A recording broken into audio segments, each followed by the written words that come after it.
Assalamu alaikum wa rahmatullahi wa barakatuh to some of you, and peace out to the rest of you. It's the blackest hearted, blackest minded, blackest man on social media, signing black in and shining again, asking you to hit the share button because the message is more important than the messenger. And that being said, look, I'm going to go ahead and tell y'all straight up what this is about, even though you can see the title. When I sent voice notes through Facebook Messenger to a sister to invite her to my channel to talk about reactionary colorism, I did it because I didn't have time to type, so I had to send it by voice note. And also the voice note would allow her to verify by voice that I do in fact have a channel on YouTube on which I have previously discussed reactionary colorism. Those were the advantages to it. So I didn't have the time to type, but I had to say a lot. So I sent two voice notes. One was the invitation, the other one was the explanation. And I never bothered her again. I don't know that she thinks that I was stalking her. I'm not sure about that. What I do know is that she thinks somebody was stalking her, and it was one. She told someone that someone was stalking her, and that one she told likewise told her about my video, asking her to either say she was joking or warning her that I was going to have to let guys in her area know that she was up to something, trying to get that money. That lady that let her know said to her, "Is this the one that was stalking you?" And she was like, she didn't answer that one. She wasn't sure herself. Now, what I am going to say, though, is this. She made the assumption, and I'm only using this as an example because it's the most recent of multiple examples of a particular pattern. And this pattern, really simply put, is you say something to ladies and they don't listen to what you're saying, and they don't factor in what you're not saying. They're not careful necessarily to be objective. They are careful to pick it apart in a way that does not suit you, in a way that blames you and castigates you. That's it. Nothing else. They will not, under any circumstances, interpret anything in a way that does not castigate you and make you look bad. It must do that every time.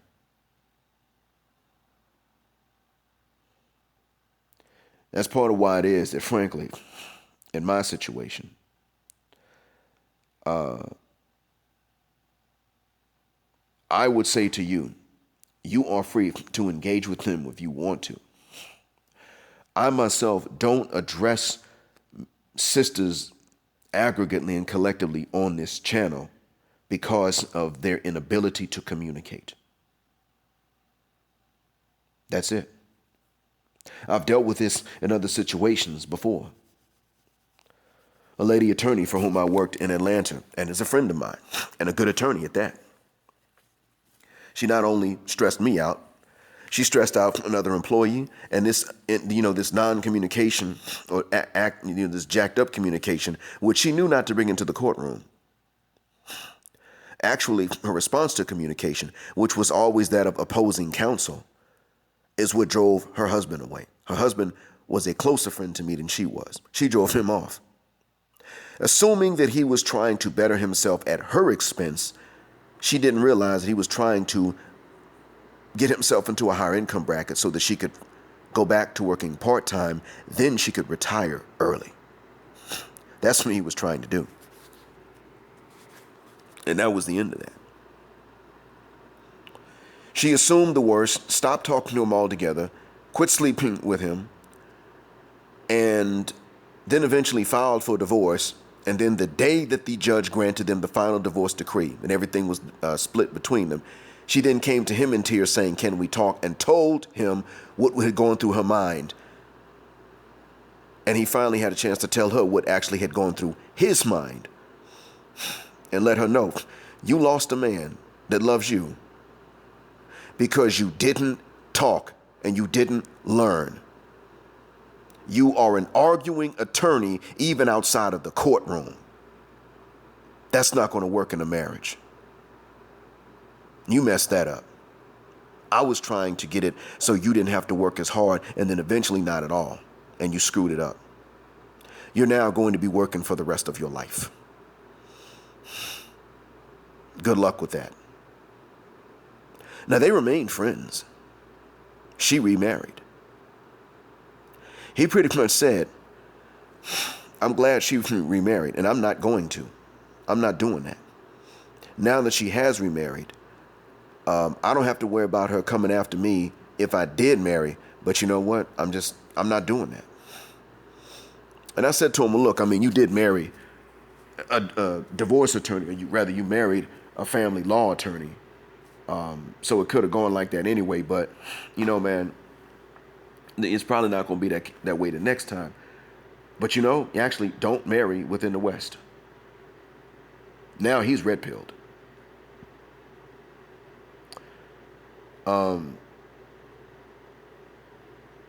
The thing is, though, what was really messing it up was the communication. She could not communicate. Although she's an attorney and does communicate through the courts, and that's how she earns a living and does well, she could not communicate outside of courts of law.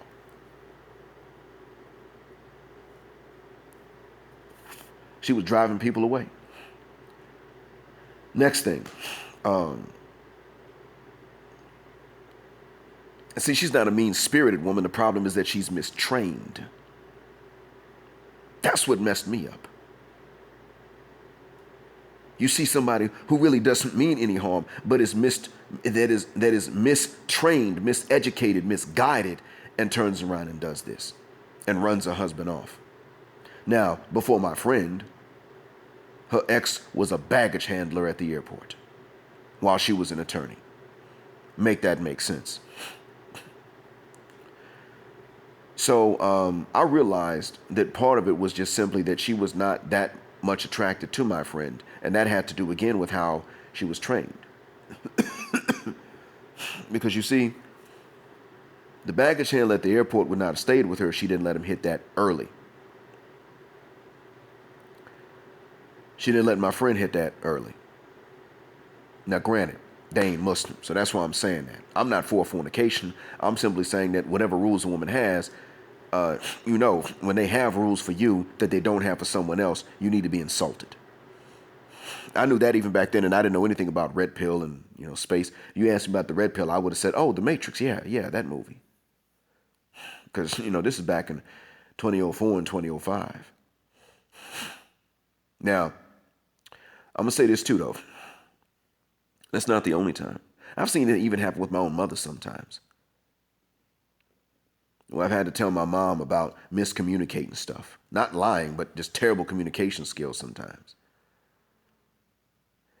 And my mother's worked on radio and TV. I still have to get on her about that. And my dad does too at times. Yesterday, I went to pick up my wife from work, and I told you all that at times I say to my wife, listen, we're English teachers. I know that when you're writing on Telegram, WhatsApp, Facebook, you don't punctuate because you don't fibbaguk. But make sure that when you're teaching, you don't forget punctuation. And don't let your students forget it either. This is important. Because if you don't teach that to them, they're not going to write the paragraphs correctly for the writing test, and then we have to take the points off. I was telling my wife this. My current wife. The one that spoils me. Let me explain this to you. Yesterday, when I wrote to her, I punctuate all the time. When I wrote to her yesterday, and I said, I'm on the way to your parking lot, she wrote back and said, now, but no punctuation. So I was planning on telling her when she got into the car, if I tell you that I'm about to do something, why would you sit up and rush me like this? Now. Because this is not like her. She's not a mean person. That's not even like her, right? Normally, she's quite polite, so I'm polite to her too. Now she knows I can be more of a jerk and an asshole and a dick than she can at the drop of a hat. So I was surprised that she would do this, but I was going to ask her why would you do something like that? So that she could at least, I would give her a chance, the benefit of the doubt, and she could explain if there was something going on. It turns out she did have both a good and a bad explanation. I'm going to tell you what it is. When I got there, after waiting a while at the parking lot, I called her. I thought you said now. She said, oh, that was a question. Now? So you see, that explanation right there was a good and a bad one. It showed a good intention. She was asking a question, but it was also a bad one because, and it was the bad one in the sense that she refused to take my advice about punctuating when it was important. Now, we're English teachers, so we know. So I said to her, okay, see now, when I said to you that punctuation is important, you always say to me that I'm being a jerk about it. No, I know, you're talking informally. You don't really have to. I'm not divorced you for it or anything like that. But I told you at some point, I did say to you a long time ago, this is going to make me not understand something that you had in your mind when you write it down. I told you that. And now today was that day. So now you're telling me that I'm here early, so I got time. Okay, well, I'm going to go home, wait, and I'll come back up the street whatever time you tell me.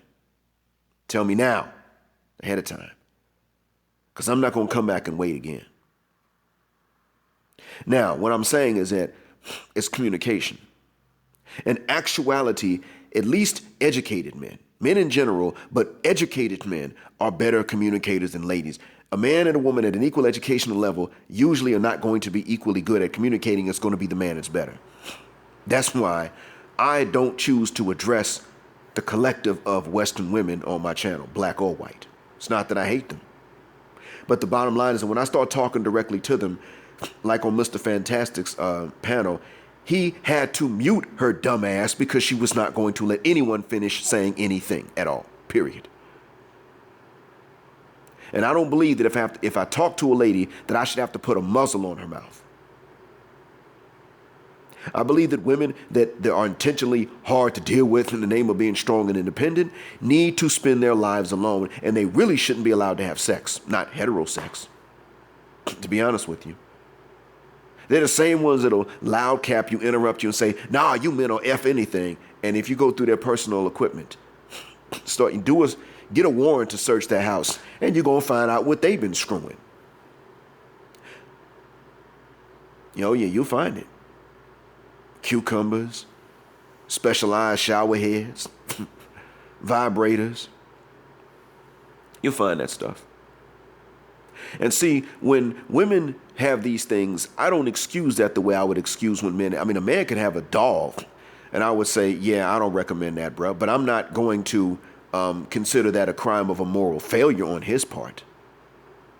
I'm not going to do that. Men have not lied and said we don't have any needs. Well, if a woman has it, I consider that a moral failure on her part, not because I'm just a chauvinist with double standards, but because of what they have projected, that they don't really have needs or they don't have the same needs we do. And the fact is, they can get someone. They just are upset at the men they want always being taken because they only want the same few men. So, yet and still they can get someone, and they usually do. So yeah, if you got toys, it's a moral failure. You get a high body count, that's a moral failure. Because that's what women have been projecting to men, especially to so-called blue pill men, men that they're not chasing after, men for whom they're not willing to compete with other women. They really project that on the majority of us guys. Well, I mean, I'm human, but I'm not like you men. Y'all got to bust nut or you just go crazy. Oh, it's that cucumber over there. That's what it is. Okay.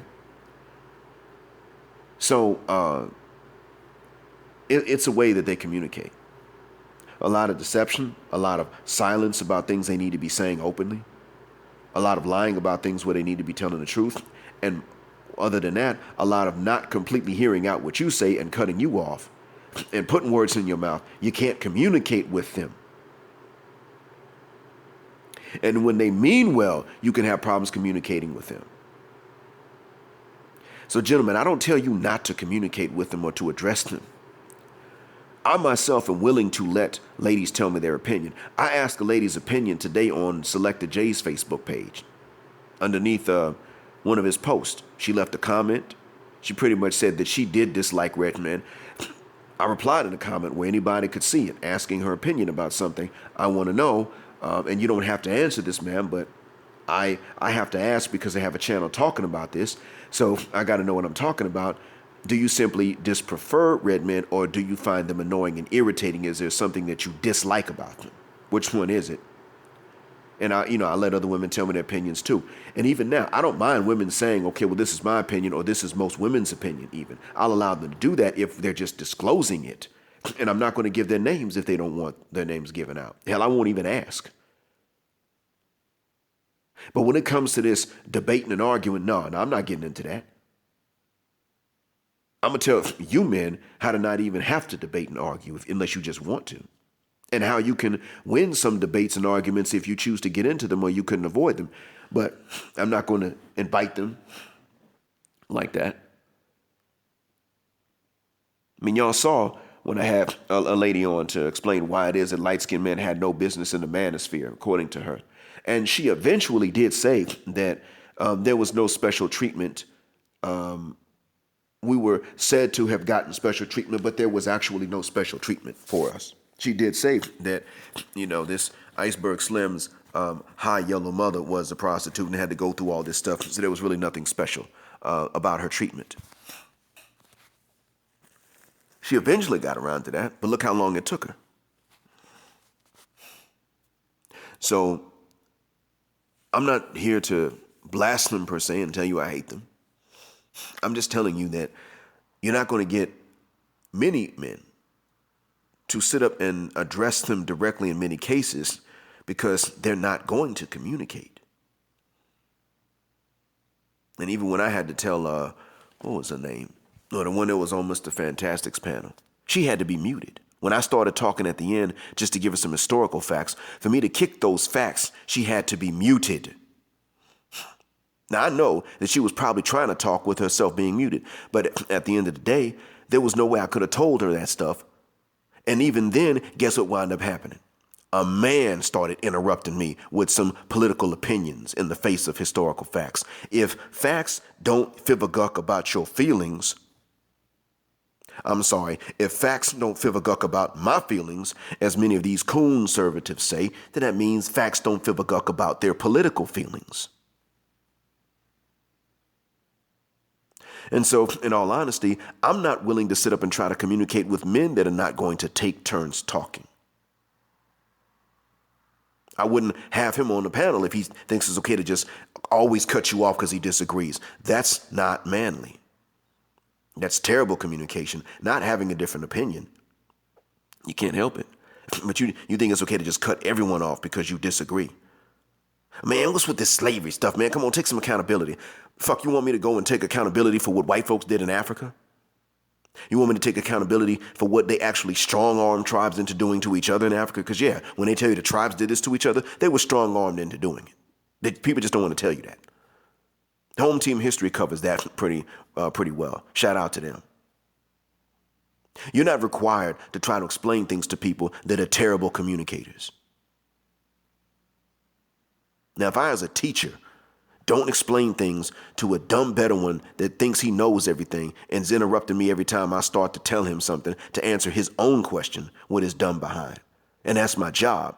But I'm not required to do it to that extent. I'm not required to sit up here from my own channel and try to explain things to other people who just simply refuse to hear anything out because they're just smart and know everything. I hope that this helps, saves you a lot of stress. Thanks for listening. Black Heart, Black Mind, Blackout. Assalamu alaikum. And black heterosexual non-select male power just because they don't like it. And unapologetically, black patriarchy until extinction or judgment day.